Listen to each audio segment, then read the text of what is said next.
Assalamualaikum warahmatullahi wabarakatuh. Perkenalkan, nama saya Zaki Ahmad Naufal.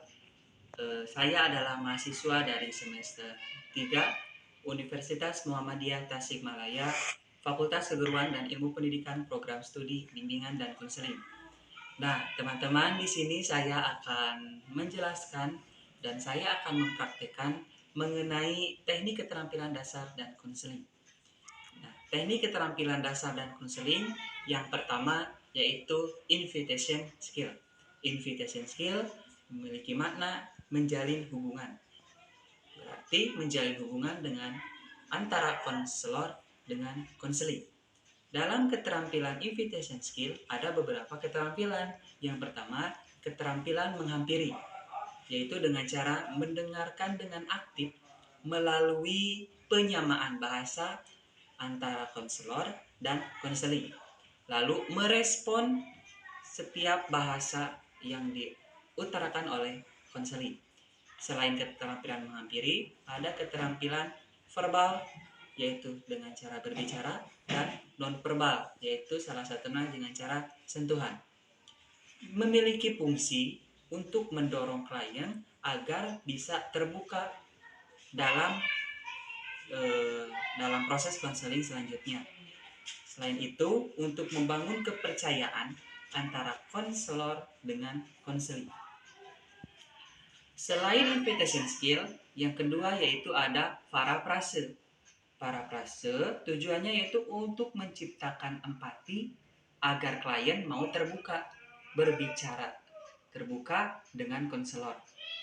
Lalu, membangun jembatan konselor dengan konseling. Caranya yaitu dengan cara pahami fakta dan pikiran yang disampaikan oleh konseling. Lalu memahami perasaan-perasaan yang dirasakan oleh konseling. Lalu memahami makna yang tersembunyi yang ada dalam diri konseling. Yang pada akhirnya kita bisa merefleksikan apa yang dialami oleh konseling. Yang ketiga yaitu reflection to feeling. Yang tadi dijelaskan dalam parafrase ada mengartikan perasaan si konseling. Nah, di sini kita pun harus merefleksikan setiap perasaan-perasaan yang diutarakan oleh klien. Dan keempat yaitu reflection to meaning dan summarizing. Meaning artinya memberikan makna apa yang diucapkan oleh klien. Nah, kita artikan apa maknanya yang setiap apa yang diucapkan oleh klien. Dan summarizing yaitu meringkas. Lalu kita sebagai konselor meringkas apa yang diucapkan oleh konselor, oleh konseli, dimulai dari perasaan, lalu akibatnya, lalu mengapa sebabnya hal terjadi seperti itu. Nah, setelah merefleksikan tuh meaning dan summarizing, selanjutnya yaitu ada goal setting. Goal setting di sini memiliki arti sebagai menetapkan tujuan. Tujuan apa? Tujuan konseli di masa depan akan seperti apa. Setelah goal setting, ada confrontation skill. Confrontation skill diimplementasikan untuk membantu konseli dalam menganalisis kepercayaan diri si konseli melalui pertentangan kata dan perbuatan dari konseli tersebut. Nah, setelah confrontation skill, baru kita masuk ke teknik. Nah, di sini saya mengambil teknik konselingnya yaitu teknik solution focus brief counseling atau yang biasa dikenal dengan SFBC. SFBC ini tidak menekankan masa lalu, tetapi berfokus pada masa depan. Dalam SFBC memiliki arti bahwasanya masa lalu telah berakhir dan tidak mungkin bisa terulang kembali. Maka dari itu, dalam SFBC kita berfokus terus ke masa depan dan berfokus terus kepada solusi. Teknik yang ada dalam SFBC yaitu yang pertama ada mengidentifikasi pengecualian. Ada banyak, yaitu dengan cara salah satunya pertanyaan ajaib atau pertanyaan video tape. Nah, nanti saya kasih gambaran dalam pertanyaan video tape si konseli akan disuruh untuk membayangkan di sebuah layar dia menceritakan di masa lalunya mengenai kesuksesannya. Lalu yang ketiga ada pertanyaan pengecualian, yaitu mengidentifikasi minimal 3 pengalaman sukses yang pernah dialami oleh konseling tersebut. Yang keempat yaitu menggunakan scaling question, yaitu menggunakan skala. Biasanya dengan dari skala 0 sampai 10, di mana 0 si konseling merasa baik-baik saja, lalu 10 konseling merasa banyak sekali beban atau masalah.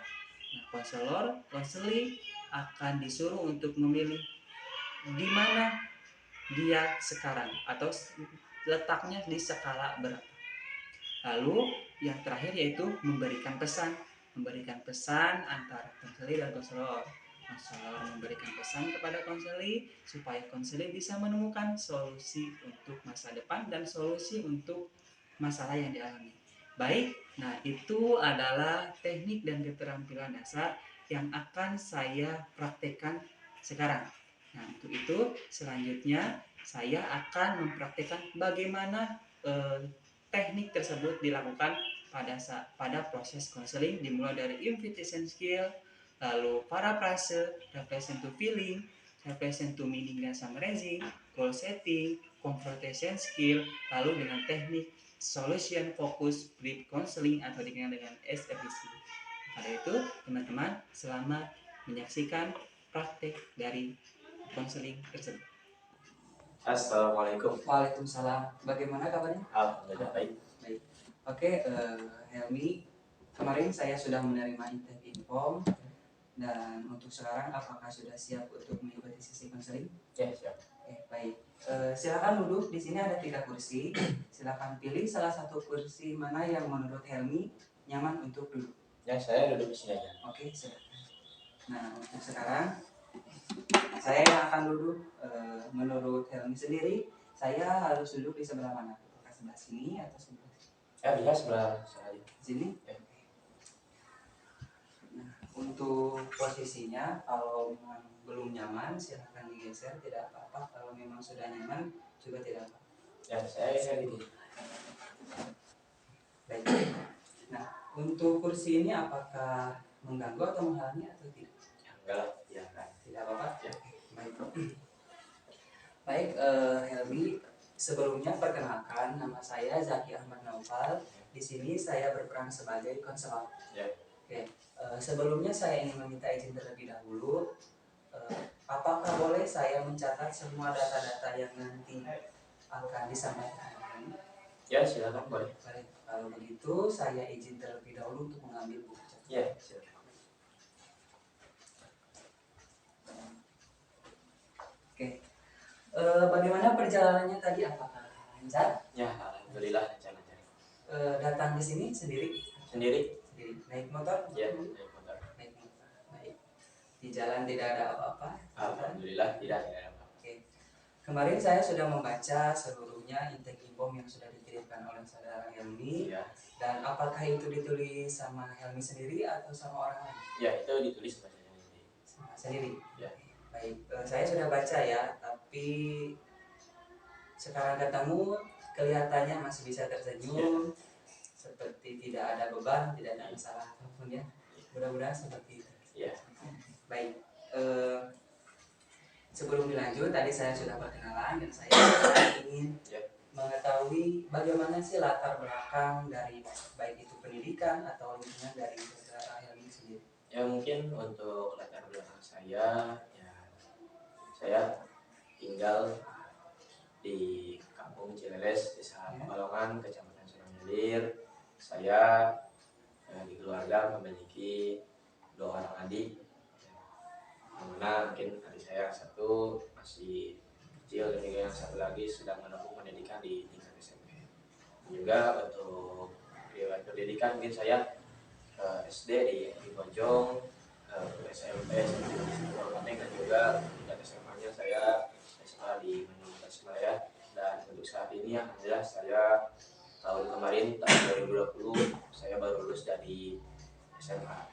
Tapi untuk sekarang saya belum melanjutkan pendidikan ke perguruan tinggi dan juga saya belum bekerja. Oke.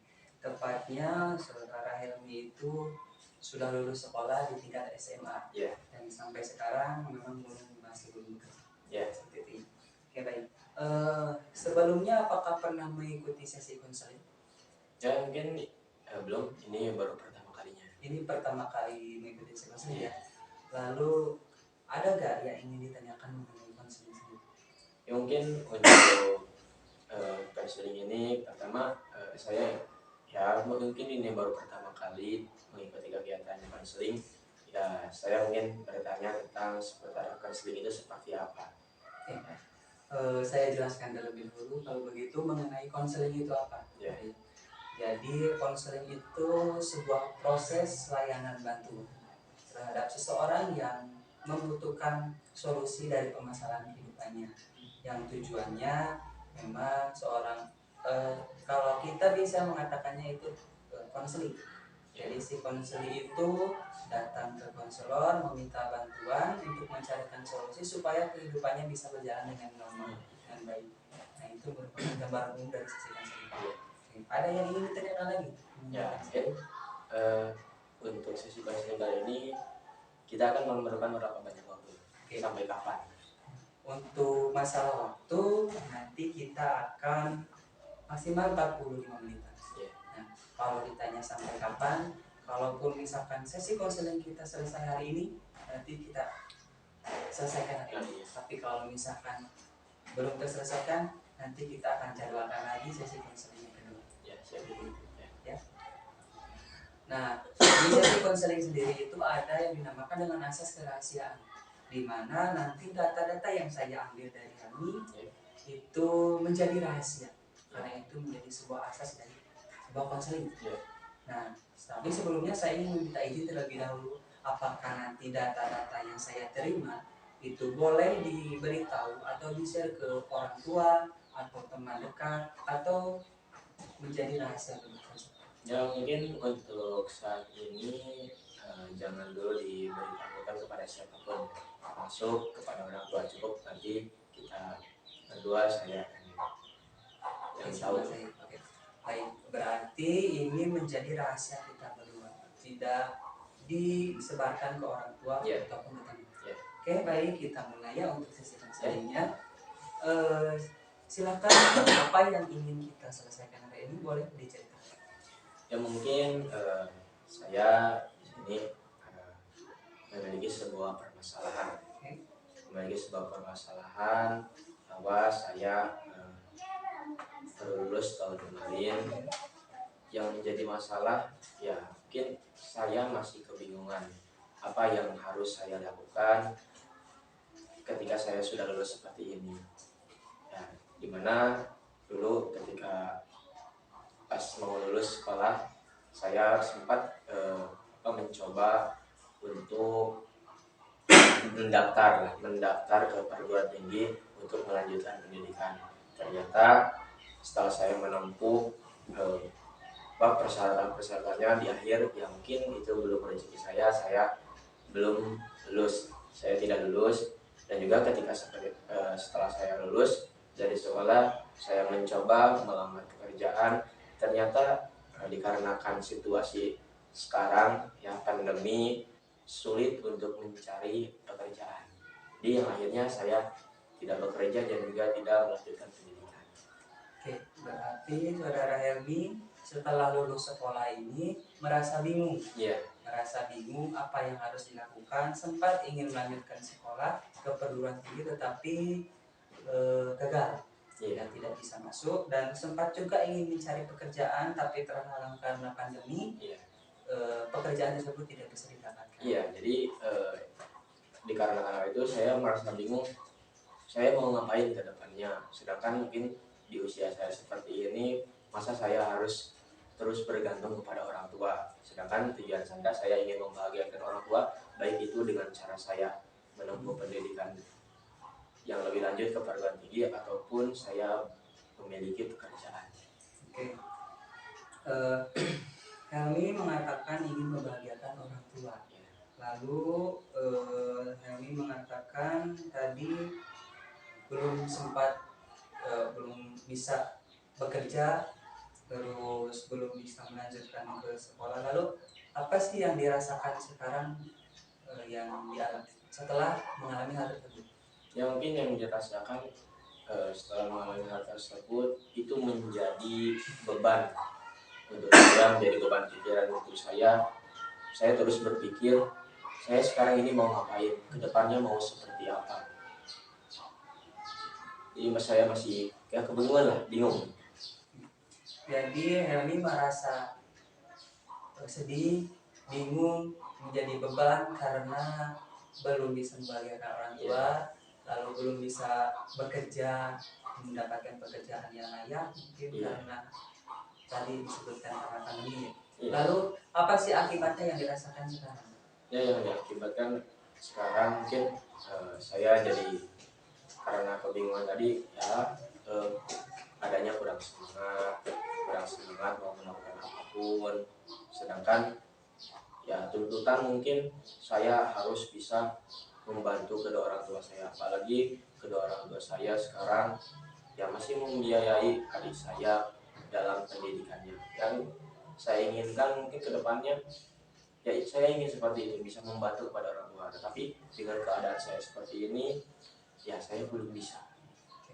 Jadi dapat saya simpulkan bahwasanya saudara Helmi merasa terbebani, merasa sedih karena belum bisa membahagiakan orang tua dengan cara karena belum bekerja, karena belum bekerja dan tidak bisa melanjutkan ke sekolah, dan mengakibatkan Helmi menjadi terus terpikirkan, menjadi beban pikiran kami sendiri, yang ingin membahagiakan orang tua.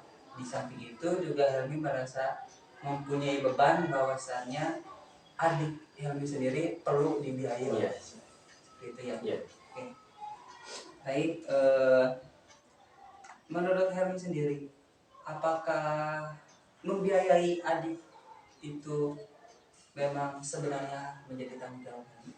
Ya mungkin ya menjadi tanggung jawab, mungkin sebagian menjadi tanggung jawab saya. Saya harus bisa membantu kedua orang tua. Setelah dari kemarin itu orang tua saya membiayai saya dalam dunia pendidikan. Sekarang setelah saya lulus, mungkin saya juga memiliki tanggung jawab, berkewajiban untuk bisa membantu orang tua dalam membiayai adik saya. Karena ingin membantu orang tua juga ya, jadi ingin membantu adik. Ya karena yang menjadi tumpuan keluarga mungkin saya sendiri, karena saya tidak memiliki kakak, jadi saya anak pertama. Jadi anak pertama, jadi menjadi tanggungan untuk adik-adiknya. Seperti itu. Oke. Lalu apa sih yang menjadi tujuan utama Helmi untuk di masa depan? Ya mungkin yang menjadi tujuan saya utama itu yang tadi saya ingin membahagiakan kedua orang tua dengan cara ya saya bisa kalau dunia pekerjaan saya bisa bekerja dan sukses dalam pekerjaan saya, sehingga saya bisa membantu kedua orang tua, membuat orang tua saya bahagia, bangga. Tepatnya dengan cara seperti apa yang akan Helmi lakukan supaya bisa membahagiakan orang tua lalu bekerja dengan sukses? Ya mungkin yang ini saya akan terus bekerja keras,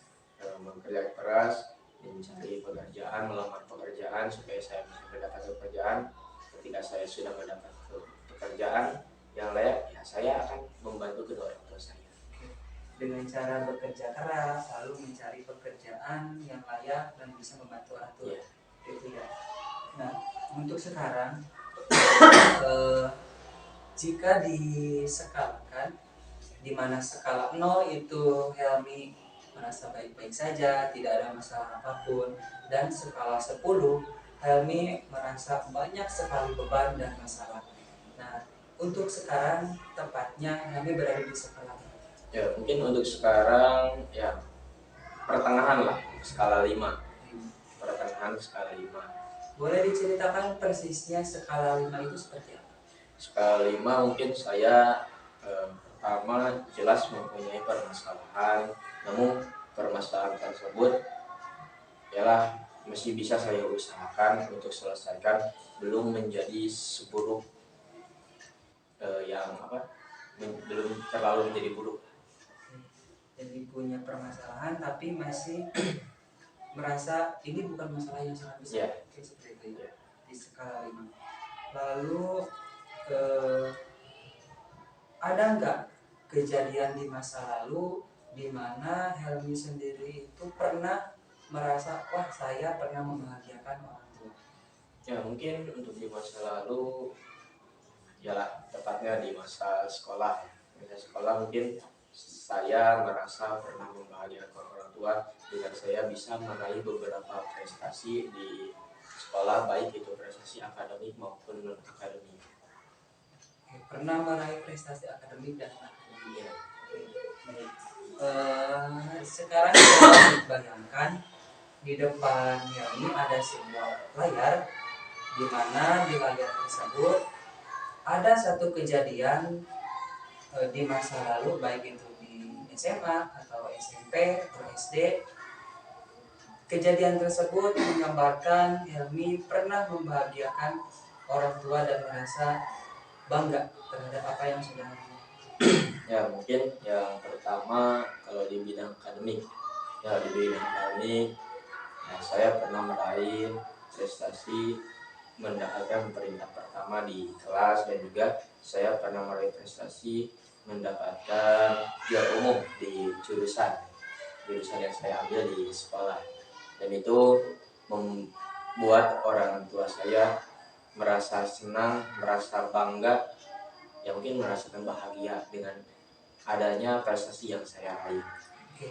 Di layar tersebut tepatnya kejadiannya di mana dan seperti apa? Ya, mungkin kalau kejadiannya di sana mungkin terjadi ketika di sekolah, dan juga ketika pulang ke rumah, di rumah ya orang tua saya merasa bangga ketika mendapat kabar bahwa saya mendapatkan prestasi. Ada siapa saja di sana? Mungkin kalau di sekolah ya banyaklah guru-guru saya yang selalu mensupport, memberikan semangat kepada saya, dan juga tidak terlepas dari support teman-teman saya. Teman-teman saya selalu memberikan motivasi, memberikan semangat kepada saya. Ada guru, ada teman, lalu ada siapa lagi? Ya mungkin itu kalau di sekolah. Kalau di rumah mungkin ya ada orang tua saya, ada keluarga saya. Ada orang tua, ada keluarga. Nah, di sekolah sendiri apa yang kalian lakukan, apa yang kalian membicarakan dengan teman ataupun dengan guru pada saat kejadian? Ya, mungkin untuk yang saya bicara pertama dengan guru ya. Guru mengetahui saya mendapatkan prestasi, dan yang mereka ucapkan, mereka terus memberikan motivasi kepada saya ke depannya supaya lebih semangat, supaya bisa lebih sukses, dengan memberikan arah-arahan seperti mengarahkan saya harus masuk perguruan tinggi, ataupun saya belum masuk ke dunia pekerjaan seperti masuk ke perusahaan-perusahaan supaya saya bisa menjadi orang yang sukses. Dan juga untuk teman-teman saya ya tidak beda jauh lah dengan seperti itu. Teman-teman saya selalu memberikan semangat kepada saya, memberikan nasihat-nasihat bahwa kamu harus tetap semangat untuk menjalani kedepannya, kamu harus seperti ini, seperti itu. Jadi memberikan semangat terus ya, supaya prestasinya terus meningkat. Ya. Lalu setelah pulang ke rumah, setelah pulang ke rumah Ya. Ada orang tua. Tepatnya ada siapa saja orang tua dan keluarga? Kan untuk orang tua ya ada ibu saya, ada ayah saya, ada adik saya, dan juga ada nenek saya yang mungkin terus mensupport saya, memberikan semangat, mendukung kepada saya untuk bisa lebih sukses ke depan. Apa yang dikatakan oleh ayah dan ibu? Untuk yang dikatakan ayah dan ibu, ya alhamdulillah kamu mendapatkan prestasi, ini harus dipertahankan, bahkan harus lebih ditingkatkan supaya kamu ke depannya menjadi orang-orang yang sukses yang bisa membahagiakan kedua orang tua. Apa yang dirasakan Helmi sendiri pada saat kejadian tersebut? Ya, yang saya rasakan ketika orang tua saya bangga, ketika orang saya senang dengan prestasi yang saya raih, ya jelas ya, saya juga merasakan bangga bahwa saya sedikitnya bisa membahagiakan orang tua. Oke, Helmi, tadi Helmi mengatakan bahwasanya Helmi berada di skala 5. Ya. Lalu untuk sekarang apakah masih tetap di skala 5 atau naik? Ya mungkin untuk sekarang misalnya masih di skala 5 karena mungkin saya belum mendapatkan solusi saya harus bagaimana ke depannya untuk bisa memecahkan permasalahan yang saya hadapi kali ini. Berarti masih di skala 5. Iya. Nah, untuk mencapai apa yang Helmi inginkan yang tadi sudah diceritakan Helmi, itu apa sih yang harus dilakukan Helmi di masa depan nanti supaya bisa membagikan orang tua, supaya bisa merasa bangga menjadi kebanggaan orang tua? Mungkin untuk yang saya akan lakukan ke depannya, saya tidak akan berhenti untuk bekerja keras supaya bisa menggapai cita-cita saya, terutama cita-cita untuk bisa membahagiakan kedua orang tua. Oke, dengan cara bekerja keras. Selain bekerja keras, mungkin saya bisa kedepannya kalau mungkin saya sudah bekerja bisa mendapatkan penghasilan, saya pertama akan membantu kedua orang tua, ataupun kalau bisa saya ingin meneruskan kembali pendidikan saya, karena dengan cara itu saya mungkin bisa lebih membahagiakan kedua orang tua, karena dari dulu juga orang tua saya selalu berharap bahwa saya harus bisa terus melanjutkan pendidikan ke tingkat yang lebih tinggi. Tadi dikatakan bahwasanya Helmi akan bekerja keras. Dengan cara seperti apa? Ya mungkin untuk bekerja keras saya akan terus mencari pengalaman, mencari pekerjaan. Ketika sudah seperti itu ya saya mendapatkan pekerjaan, saya akan menekuni bidang hal tersebut supaya saya bisa lebih sukses. Oke. Helmi akan terus bekerja keras, akan mencari lebih banyak pengalaman, mencari pekerjaan. Setelah mendapat pekerjaan, ingin membantu orang tua, bahkan ingin melanjutkan lagi pendidikan. Iya.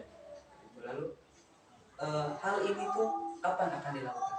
Ya mungkin dari sekarang juga saya sedang berusaha melakukan hal tersebut. Lalu bagaimana saya tahu bahwasanya Helmi sudah melakukan hal tersebut? Apa yang menjadi perubahan dari diri? Mungkin saya kan dari awalnya karena hal ini menjadi beban pikiran bagi saya menjadi kurang semangat. Tapi untuk kali ini saya terus berpikir kalau saya kurang semangat seperti ini, kalau saya diam seperti ini, hal itu tidak akan tercapai. Maka saya merubah diri saya untuk bisa lebih semangat menggapai apa yang saya inginkan. Ya, lebih semangat untuk menggapai apa yang diinginkan. Ya. Untuk menggapai apa yang diinginkan itu dengan cara seperti apa? Ya, untuk menggapai yang diinginkan saya akan terus belajar. Saya akan belajar mencari pengalaman supaya kedepannya saya bisa lebih. Oke, berarti dapat saya simpulkan bahwasanya Helmi akan terus bekerja keras, akan terus mencari pengalaman-pengalaman baru, mencari pekerjaan, lalu akan terus belajar supaya bisa membantu orang tua dan meneruskan pendidikan. Dan Helmi akan melakukan hal tersebut secepat mungkin. Seperti itu.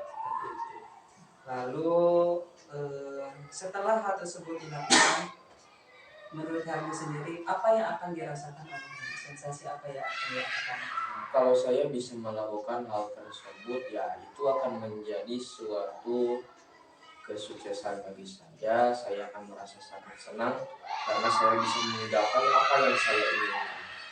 Akan merasa sukses dan akan merasa senang karena sudah mendapatkan apa yang diinginkan. Oke, seperti itu. Baik, terima kasih. Mungkin menjadi bisa dibilang menjadi sebuah PR buat Helmi sendiri. Silakan kerjakan yang sudah tadi dikatakan Helmi secepatnya mungkin ya, mengenai bahwa saya Helmi akan bekerja keras, akan mencari pengalaman baru, akan terus bekerja keras mencari pekerjaan, lalu akan terus belajar supaya bisa mendapatkan pekerjaan.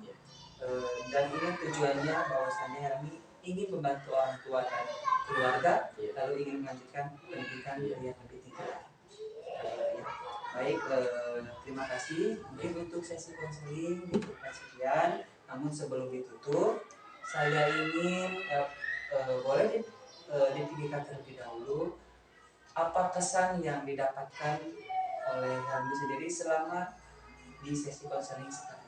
Ya mungkin untuk kesan ya selama sesi konseling ini ya dengan adanya saya bisa mengutarakan apa yang menjadi permasalahan saya, apa yang menjadi beban pikiran bagi saya, dan juga saya mendapatkan motivasi ya mungkin saya jadi merasa lebih baik dan merasa sangat senang dengan adanya sesi konseling ini. Ada lagi? Sudah. Mungkin boleh saya mengutarakan kesan saya? ya silakan. Oke. Saya merasa takjub yang mendengar apa yang diceritakan oleh saudara kami dengan semangat ingin membantu orang tua, lalu semangat ingin melanjutkan pendidikan, meskipun sekarang merasa banyak beban, tetapi masih terus bersemangat supaya bisa menjadi orang yang sukses. Yeah. Seperti itu. Jadi kesan saya sangat baik sekali di sesi konseling sekarang. Okay. Mungkin untuk sesi konseling sekarang dicukupan sekian. Namun apakah kita akan melanjutkan ke sesi kedua atau dicukupkan sampai sesi ini? Ya mungkin untuk saat ini cukup sampai saat ini. Tapi nanti kalau misalnya saya ada permasalahan lagi, mungkin kita bisa lanjutkan sesi konselingnya. Baik, berarti untuk sesi sekarang ditutup sampai sekarang sampai di skala 5. Iya, skala 5. Mudah-mudahan saya bisa lebih baik ke depannya. Skalanya bisa ditingkatkan. Ya. Mungkin seperti itu. Oke, baik, terima kasih banyak atas waktunya. Sama. Terima kasih banyak atas pengutaraan segala masalah-masalah. Mudah-mudahan ini membantu. Iya. Dan solusi-solusi yang tadi sudah disampaikan oleh kami sendiri bisa dijalankan secepatnya supaya apa yang diinginkan oleh kami sendiri itu bisa tercapai. Iya. Oke, seperti itu. Baik, terima kasih. Sama-sama. Boleh.